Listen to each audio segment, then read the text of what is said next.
Good morning. We would like to welcome you. It's morning now. You might be watching it at a different time, but we would like to welcome you to our 3D printer training. And we are just going to go over some instructions so you can come and 3D print your own models here at North Bingham County District Library.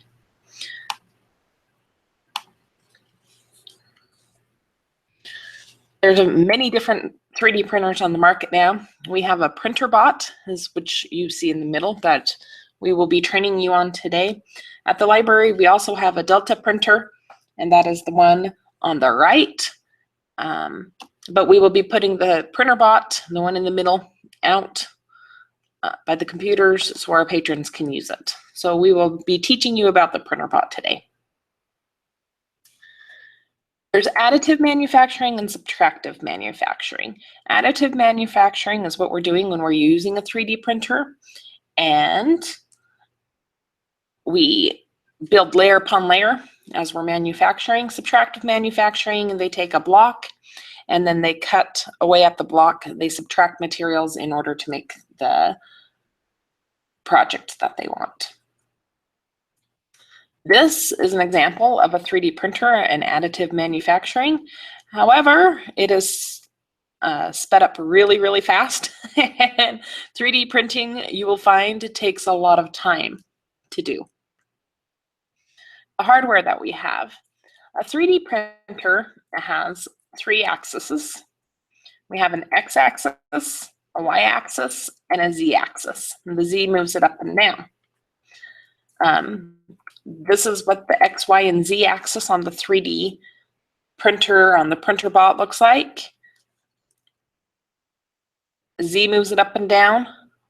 Y will move it back and forth, and X will move it the other directions back and forth. Filament. We have a filament holder, and it looks this. We've 3D printed one. Looks a little bit different, but it holds smaller spools. That your spool is free from rotation. Sometimes the filament can get underneath each other, kind of like your weed whacker lines. So just make sure that it can off of the spool, or else you'll get tangles and it'll stop printing for you. We have what is called a build tack, but we put blue tape on that, and that's what our 3D print adheres to. If your print is not sticking to it, you'll need to heat your nozzle. You'll need to heat your filament up more. That's what we found out, is you might be printing at too cool of a temperature in order for it to adhere to the blue tape. So just know that. Do not clean this off with any chemicals. Please just use a scraper, and you don't want to gouge into the build tack. You want to kind of go straight across, and we'll show you how to do that too. This is the extruder, and the extruder is where the filament comes out from after it's been heated. At the very bottom, you can see that little red cover. That is a silicone red cover, and that is very hot. Do not touch that. You can be burned by that. The extruder block, that is what you need to press down on right after that, right to the left of that screw. You need to press down on that to feed in a new filament. And the filament can, it goes right by that idler, as you can see it, the red coming down right there. There's 2 little holes that you feed that into, but you push down on the extruder block in order to feed in new filament and to take out old filament. And we'll show you that too. The fan shroud helps to cool the filament. You need to make sure that after the first or second layers of your 3D print you've got to make sure that that fan turns on. And that hot-ended nozzle, as I said, is very, very hot. Please do not touch it. It will burn you, so don't touch it at all. This is the Z height probe, and it helps with calibration. And do not ever adjust those screws. They are set. If there's any problems with calibration, come get a librarian. Please do not touch that at all. As I said, the cooling fan helps helps to cool your filament down. It directs the shroud, directs the air to the nozzle tip, and it helps it to print faster. The nozzle is where the filament is melted and it's forced out. We accept only 1.75 millimeter filament. There's larger filament out there, but this printer bot only will take the 1.75 millimeter. The red insulating silicone helps to maintain the nozzle temperature. Do not touch it. That's all very hot and dangerous. The software that we will use is called Cura. As you look at Cura, it shows the layer height, and you may change that depending on what kind of quality of print you want. If your layer height is smaller, you're going to have a more defined and better print. But you can change that to make a print go faster. And so sometimes you might want to sacrifice a little bit of quality in order to get it printed faster. And so you could higher your layer height. The other thing that you will probably change is your fill density. And the fill density is the amount of infill you put into your 3D prints. Not every 3D print is 100% filled with plastic.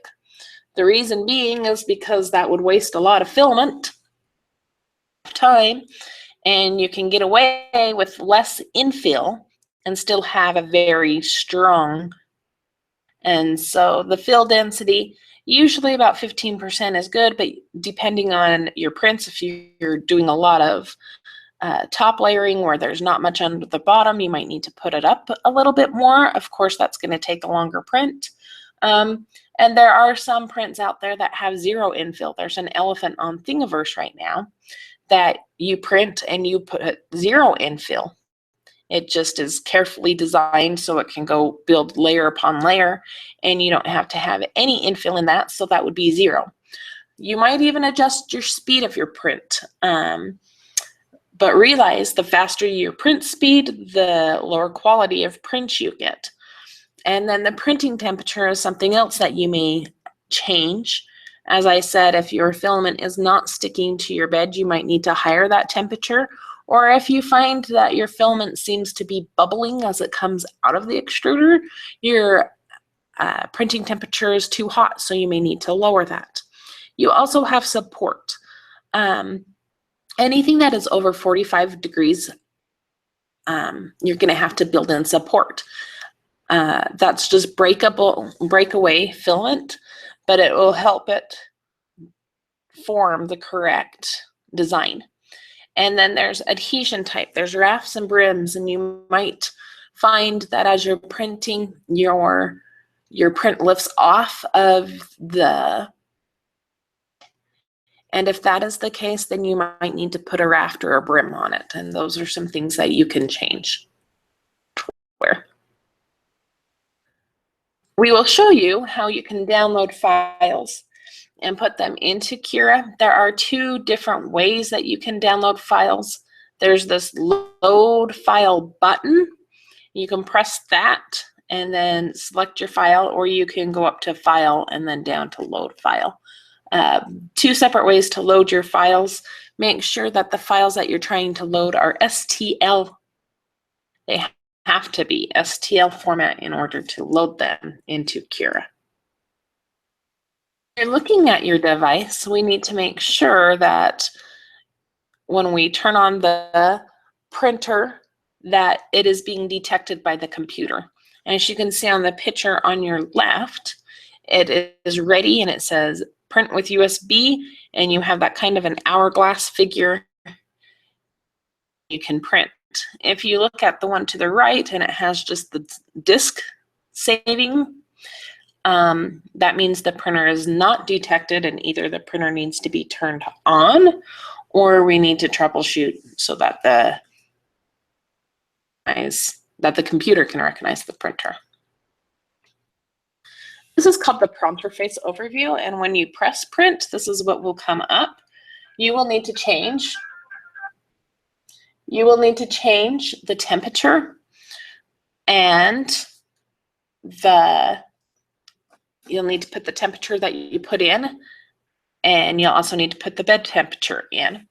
And then once you can see at the top, it says operational temperature. Once you see that the temperature is up to where it needs to be, then you can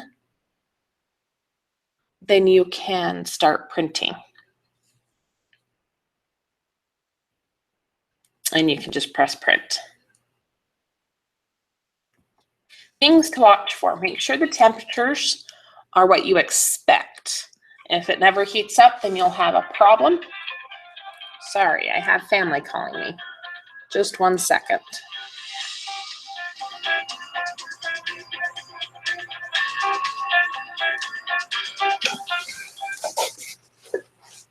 Hello. Yes, don't call me. I'm trying to get a video done, okay? Bye.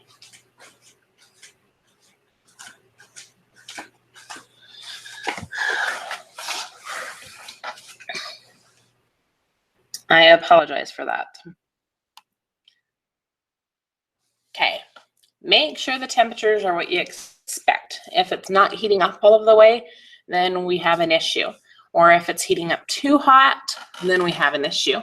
Make sure that your printer is able to go to the homing position and it calibrates, and we'll show you how to do that later in the video.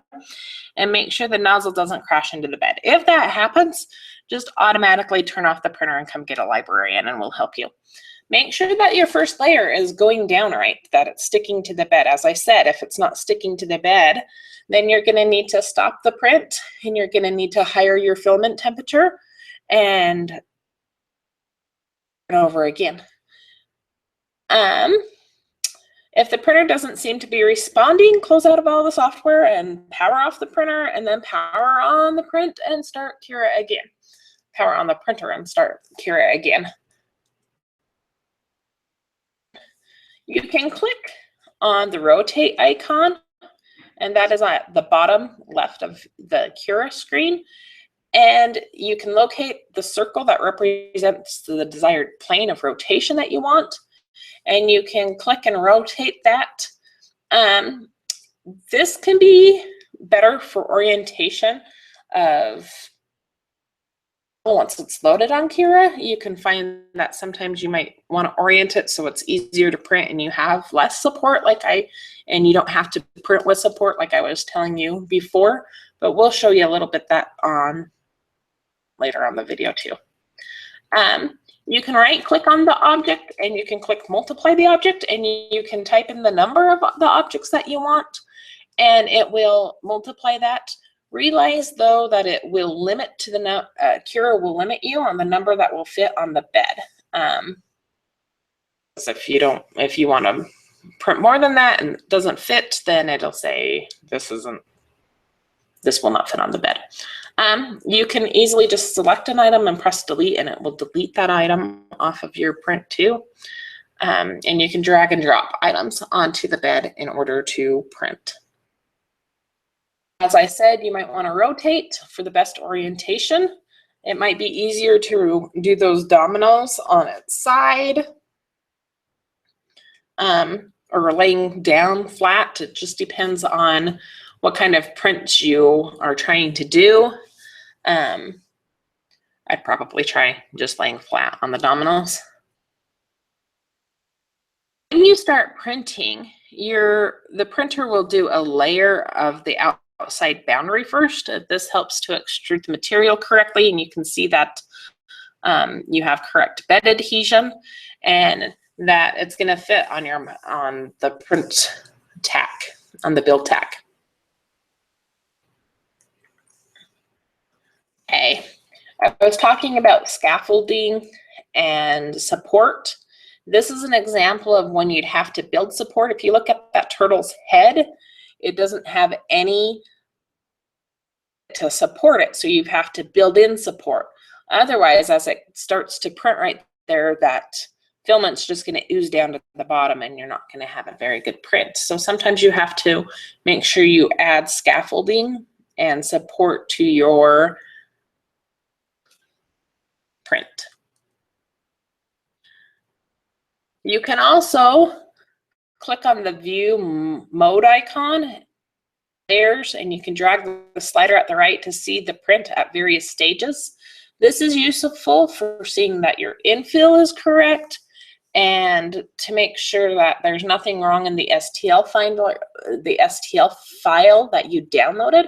Sometimes there's files that look really nice, but once you look at here, you can just tell it's not going to layer right and correct, and you will have a failed print.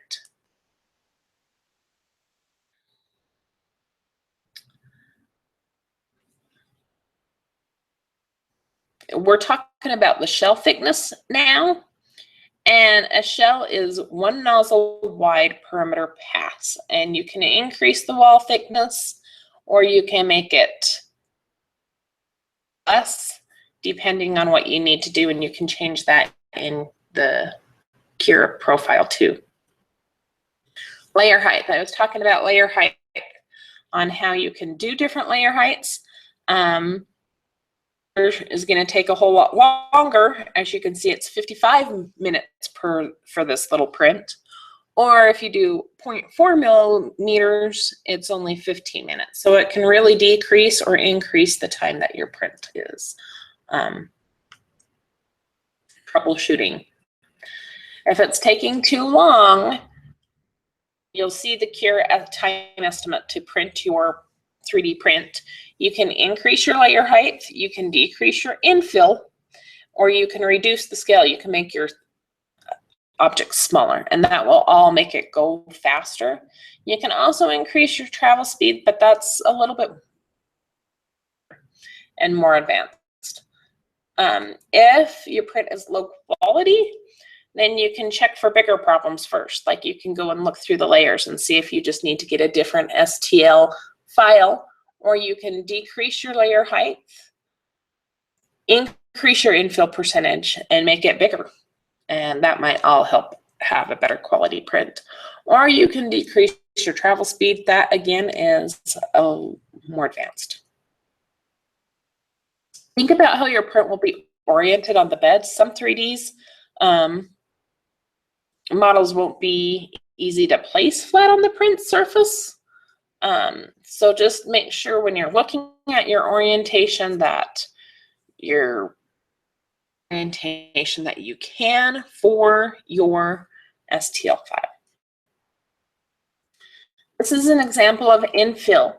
If you look from the right is 15%, the middle one is at 20%, and the one on the right, I could have said that wrong. The one on the right is at 25%, and you can see how that's totally filled in well and it's not sinking down. So how much your print has underneath it, you might need to have more infill or less infill. And as you can see, 25% did an excellent job, whereas 15 and 20%, your quality of your print was good. Wait for your print to cool to avoid it to warp as you get it off, and then use a scraper to pry one corner and use just steady pressure with that. Do not hammer or pound on the bed because it may damage the printer or yourself. And remove that. You do not want to gouge the print tack. If it is to get your print off the bed, then your filament's probably too hot. There's a fine line between it being hot enough to stick to the bed and being too hot to sink into it. We will now come over to the 3D printer and show you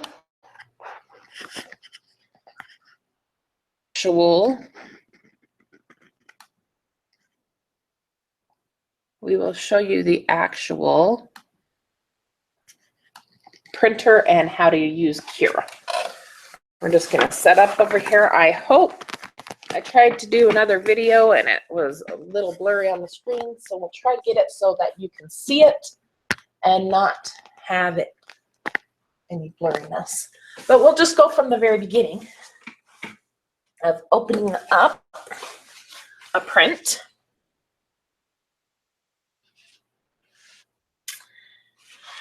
We're going to delete this. I'm going to just select this file by clicking on it and pressing delete,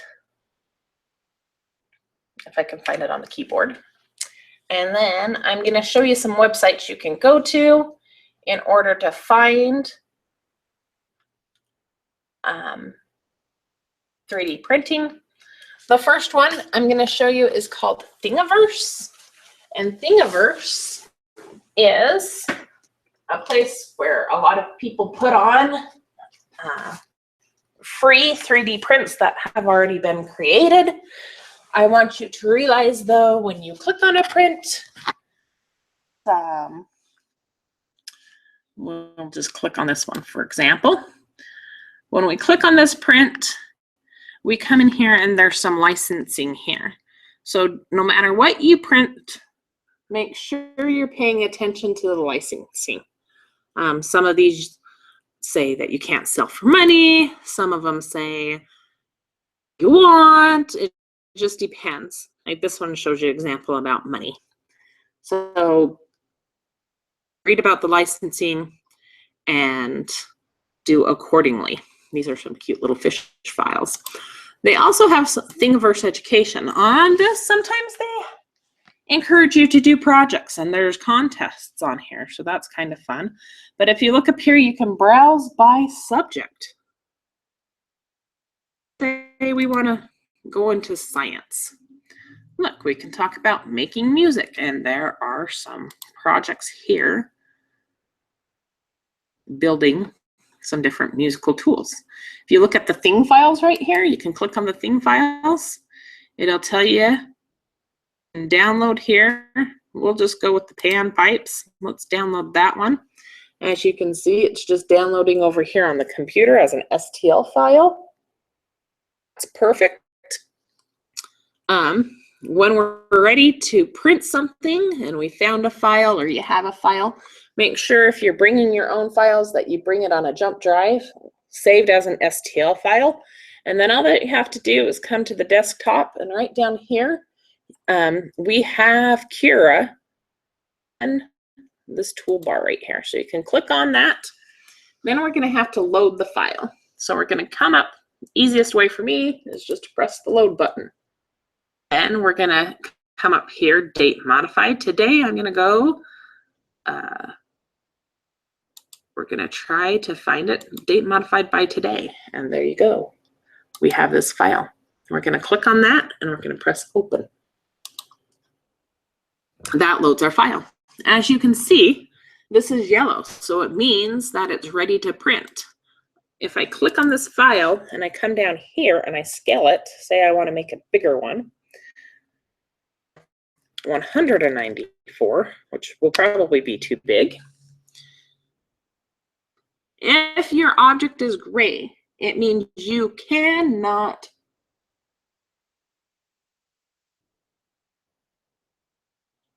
it's too big. So let's go back and just put 94. Okay. Once it's loaded, you can see that it tells you how long this is going to print. It's going to take 4 hours and 17 minutes to print this. We're at 1.94 layer height. We have field density of 15%. We have all of those temperatures are already written in. I'm just going to go back to the internet and see if they have any details, because sometimes on the details here, they tell you to print without infill, or they tell you to print with a certain amount of infill. So I'm just going to scan that really quick.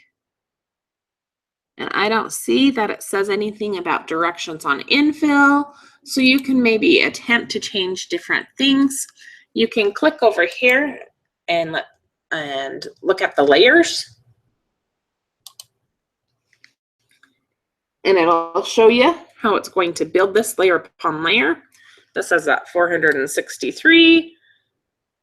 Kind of like a nice little circular thing, just like a pipe, right? As you can go up and down, you can see how it is built. You might want to change your shell thickness. You might want to change your layer height. If I change the layer height and I change it to 0.3,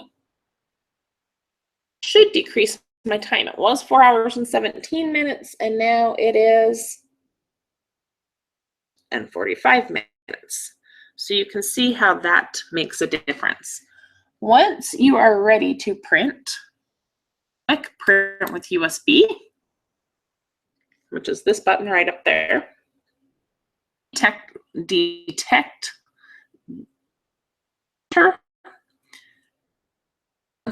Again, we have to put in the temperature. The temperature that we have is 208. So we have to put in 208 here, and then we click to the bed temperature. The bed temperature that we have is at 60. To 60 here. Just click off to the side, and then that will start the bed rising and the nozzle rising. You can look back up here, and it'll tell you the temperature of the nozzle, which right now is about 48. Oh, jumped to 52, and the bed is 21.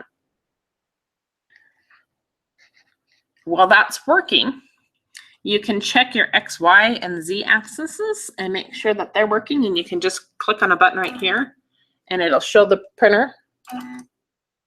Or you can click on the Y, and it's showing that it's homed. And the Z will go clear down to the bottom. But the thing about that is you don't want a hot nozzle on the bottom of that build tack all of the time. And so I'm just going to come back up to the Z and press this little button right here, which makes it move up. That way I don't have a hot nozzle on the bottom of my build tack, because it can, if it sits there for too long, ruin that build tack right there.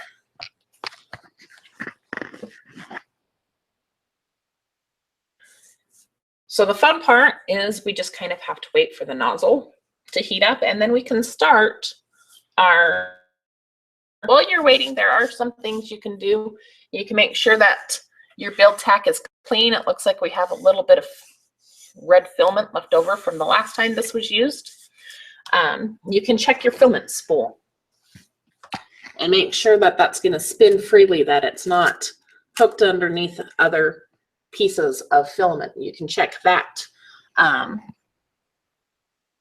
Good things to check before we start printing. You can make sure that this has enough, the x-axis has enough to move clear over to the x. It's really close to this cabinet, so you want to make sure that it's as close enough to the computer as possible. You want to make sure that the back portion of this can go back and forth all of the way back, which it is at this point, so we know that it's okay, but you want to check all of those things. I am going to show you the emergency shut off button for the printer, and it's clear back here, right there. So if it crashes into the build plate or something like that, you can turn it off really fast from that direction.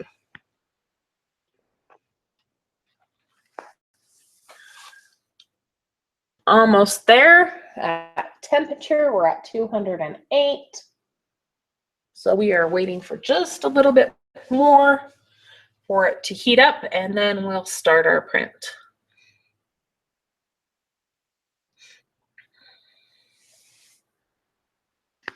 You can see we're at 204.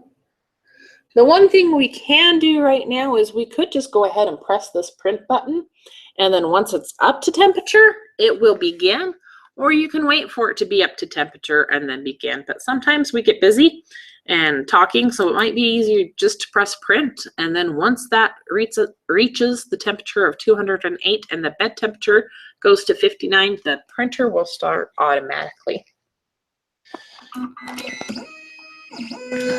Looks like we're up to temperature because it's beginning. I'm just going to come up here so you can see how it lays down. This is when it's calibrating right now. That Z probe on the right hand side is touching down to the surface, and it's reading how far the surface is from that Z probe. So it is calibrating, and then it starts to begin. Remember, it does that outside layer first, which is a good thing because then it makes sure that the filament gets fed correctly.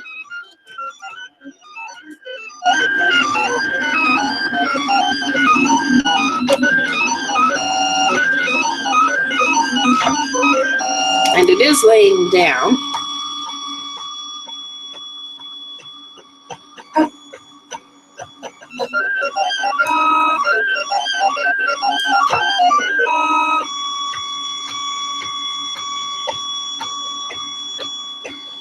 They say sometimes it's best to prime your print.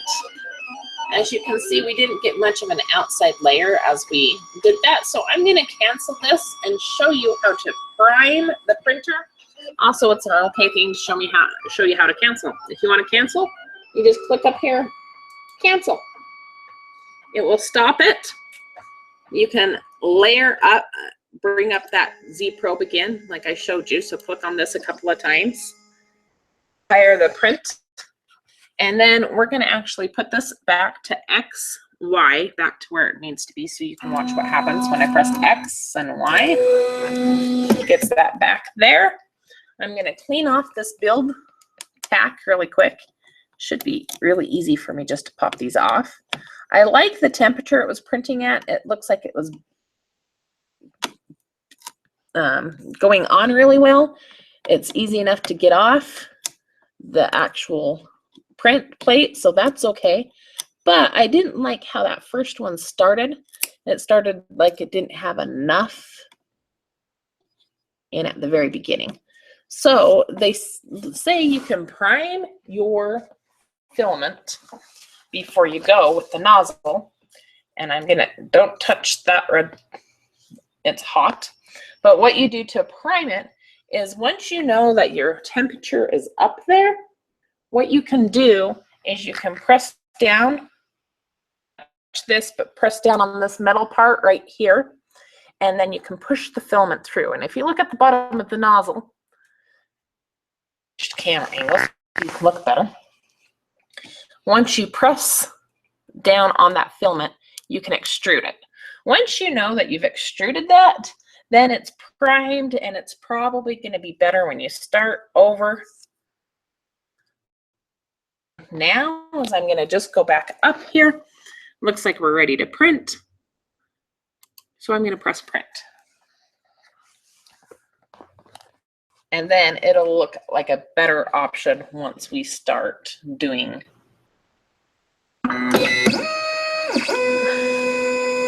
It'll layer that down a lot better, and you'll have the outside boundary like you were supposed to have in the first place.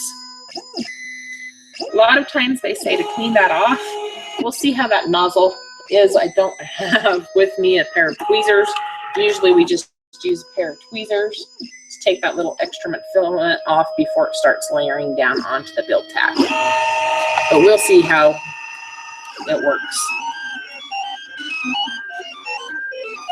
So right now it's just doing the outside layers, which you can see that turned out a whole lot better than the last one. And so our print probably will begin a whole lot better and smoother this time. So sometimes you might need to prime your nozzle, and that's perfectly fine to do.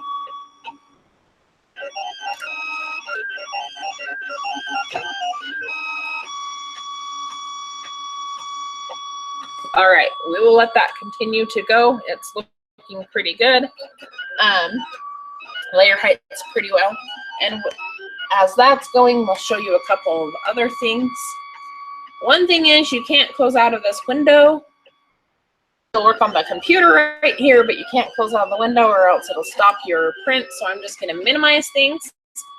Some other places you can go for when you're looking at to try to find files is we have, like where we got this one was from Thingiverse, but you can go to STL Finder. And stlfinder.com, say you want to search for a 3D model. Around here, it looks like people want to search for, say, temples. So I'm going to look and see if there's a St. George LDS temple.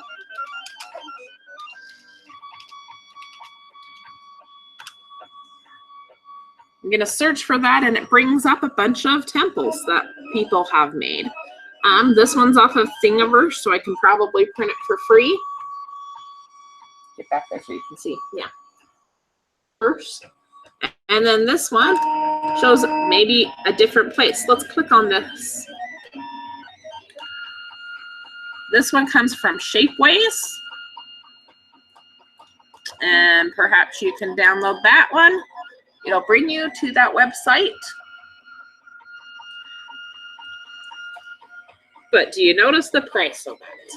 So you can download it, but for this one, in order to download this file, you have to pay $774.13. I don't think I want to buy that. So I'm going to X out of here. I'm going to go back, and I'm going to look at this St. George, Utah temple here. And I'm going to go to download here. And look, I think I want to download this one on Thingiverse. It's a whole lot cheaper. And it says you can download it, but you can't make money with it. So be sure that that's kind of things you need to look at and read what that talks about with making money, about what you can and cannot do in order to use that.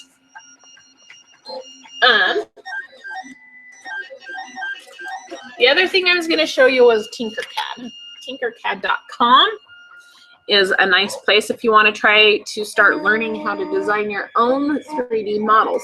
You can just sign up over here. If you are a 13 or younger, they ask for parents' permission, so they will make sure you get permission from your parents in order to have a design, but they have places where you can learn, and it'll start teaching you how. The best part about having your own account is it keeps track of what you have learned and what lessons you've taken, so you can continue on that. But that's another place you can go. They'll ask you for birthdays, so make sure that you put in the right information, especially if you're a minor. The other thing I'm going to show you really quick is the way that we're going to be doing the scheduling for the 3D printer. On here, we have a 3D printed calendar. And what we will do is we will put this out here on this computer, and we are on computer number 10. So make sure you come to computer number 10. But what you can do is you'll come in, we'll have this out here, you can add an event. We would like you to put your last name. So we would like you to put, my last name is Hammond. If it's a common last name, you might need to put your first name and Sisha. I'm going to edit my event.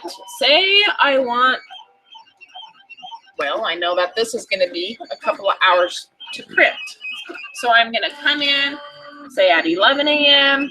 I know it's going to be a couple hours to print. Let's make sure I'm putting the hours correctly. 2 hours and 45 minutes. So I need to schedule this for at least 3 hours. Because as you noticed, we had to stop the print in the first place and start again, and it takes a little while to load it. And so I'm thinking maybe 3.5 hours.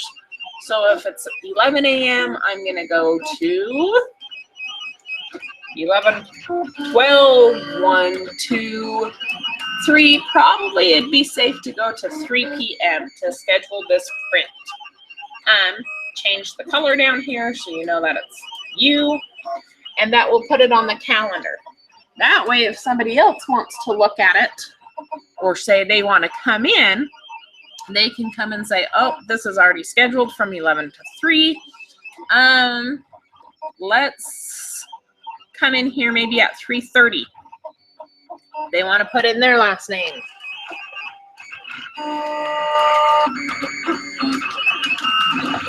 So they're going to put in their name. They're going to come in, and they're going to edit their event. Now, we ask that the printing will be accomplished and finished a half an hour before the library closes. That way it'll have time to cool down and you can get your print off of the 3D printer. And so they only have till 5:30 to print. That gives them a couple of hours, but they come over here and they choose their different color, and they know that that is the time that they were scheduled to come and print. Now, if you get into your longer print, like we're doing today with this, and it fails in the middle, I'm sorry. That's the way 3D printing is. You're going to have to reschedule for another day if you see that you're scheduled later, if somebody else has come in and scheduled later. This calendar will be put on our website, and so you can click on it and see exactly if people have come in and signed up for times. But if you're here, you can schedule ahead of time, fill out the positions that you want, and then you can come back in and do your printing. One thing that might be easier for you in your planning is you can download Cura on your own computers. It is a free software, so you could download Cura. You could go on to Thingiverse, or you can make your own print and load it into Cura, and then you would have a good time frame and know how long your print is going to take. So you could go do that. We actually have Cura loaded on all of these printers too, so if the 3D printer is being used, you could load your file onto it in a different computer, see how long it's going to take, save it to a USB thumb drive, and put it in the back of this computer. And so when you're ready to schedule, you can do that, and it'll give you, you'll be more efficient when you have just the 3D printer computer working. So that's what we will do for scheduling on this. We hope that you've enjoyed this. We hope that you come into the library, use the 3D printer, and learn how to do your own 3D printing. And we would encourage you to come in. If you have any questions, go ahead and ask one of us for us, so we know that you've done this training. We're going to ask you to do a quick survey, and the survey will be found at the bottom of this YouTube video. If you'll just go to the link there and do the quick Google form survey, please put in your name and your number.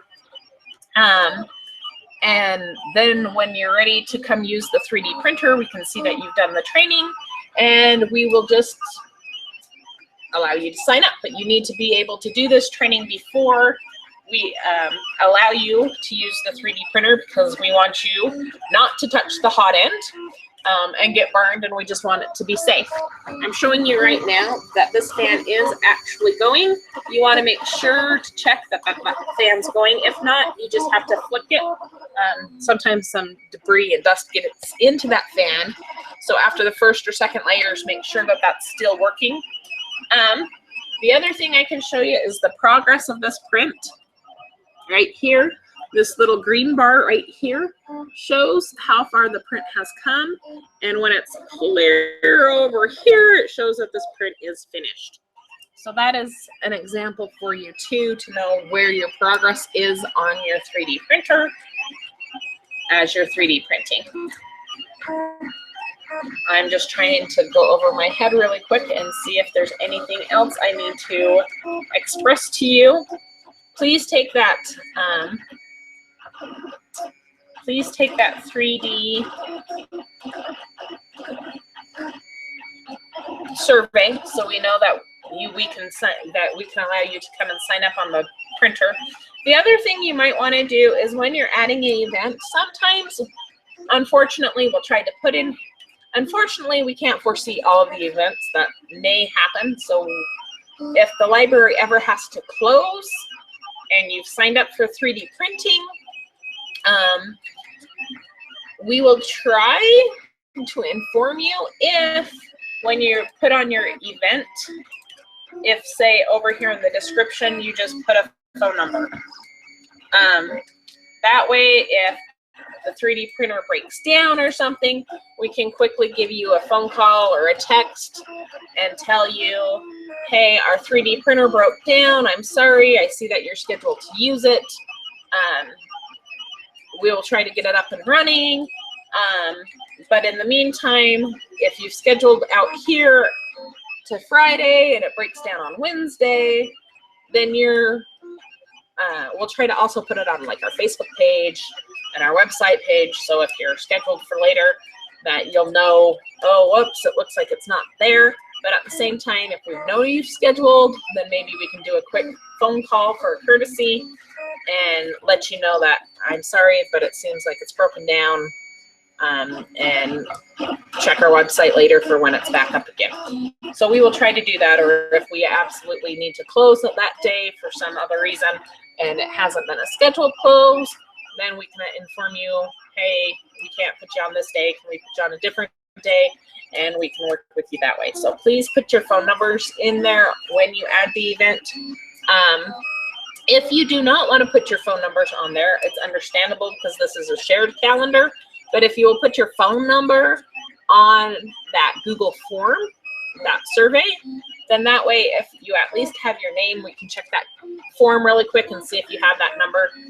That survey will just be coming to us as librarians, and that is just basically so that we know that you can, that you've done the training and that you can print. So it's just for us, and then once again, it's kind of a way you can give us a contact number in case we find that we need to cancel the printing. So if you'll do that, we'd appreciate it. Realize we're not perfect, and sometimes we might forget one or two things we're supposed to do. So if you find the library's closed and we haven't contacted you, we're sorry. But we will try to contact you and let you know if we run into issues. But we hope you come. We hope you come and use this resource. And as you can see, this 3D print is going pretty good today. So I'm going to let it continue, and maybe we'll listen to some different music than the 3D printer wants.